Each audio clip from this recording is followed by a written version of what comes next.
Yesterday, Governor Kemp took a swing at Major League Baseball, creating an even deeper division between the league and its decision to pull the All-Star game from Truist Park in Cobb County. Governor Kemp doubled down during a press conference at the Capitol in defense of Senate Bill 202, the measure he signed into law overhauling our election process. While the league did not cite President Biden or voting rights activist Stacey Abrams for its decision, Kemp accused the league of caving to what he called cancel culture in what seemed like partly an early re-election campaign speech. Major League Baseball, Coca-Cola, and Delta may be scared of Stacey Abrams, Joe Biden, and the left, but I am not. Joining me now is Chuck Todd, moderator of Meet the Press. Good morning, Chuck. Good morning, Christy. Governor Kemp is not backing down, criticizing Major League Baseball's decision to pull the game, also mentioning Stacey Abrams and President Biden multiple times in his press conference yesterday. Chuck, it doesn't seem like either side is going to give an inch here.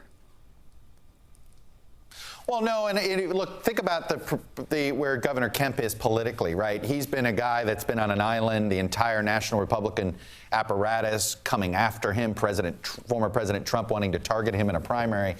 So having the opportunity to, I think, defend this law has given him a way back into the deep Republican base that has been so resentful of the election, has been pushing this. So I do think this is a bit of, I think the governor's outrage, maybe, I'm sure there's something to it. He may be upset, but I think he sees this as an opportunity politically to try to get back with the Trump base that has been so angry with him, believing somehow that that it's his fault that the state of Georgia ended up voting for Joe Biden. So I do think we shouldn't separate that out, which is sort of his, he's thinking about re-election. And there was a lot about yesterday's press conference after the All-Star game that felt like that was the first day of Brian Kemp's re-election campaign. Oh, it sounded very much like a political campaign speech. You're right there. Let's turn to COVID right now. The pace of vaccinations is accelerating across the country, but so is the pace of easing up on restrictions in certain states. Here in Georgia, Governor Kemp is set to lift several mandates this week, April 8th. You have infectious disease expert Michael Osterholm on the show today. So between Easter celebrations today, spring break for several students over the next few weeks, there's a lot of concern surrounding another wave. You think there's, at this point, any way to keep holding on just a little bit longer so we don't stumble right at the finish line? Well, it looks like it's too late.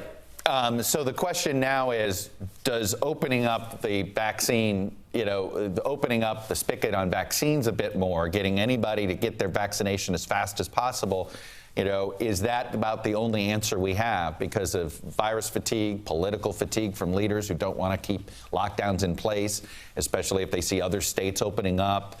I think the fact is it's inevitable. We're dealing with this fourth surge. The question is it going to be as deadly as surges 1, 2, and 3? And that's where this race on vaccinations matters. But what Dr. Michael Osterholm is going to be talking about is that these variants are very nasty.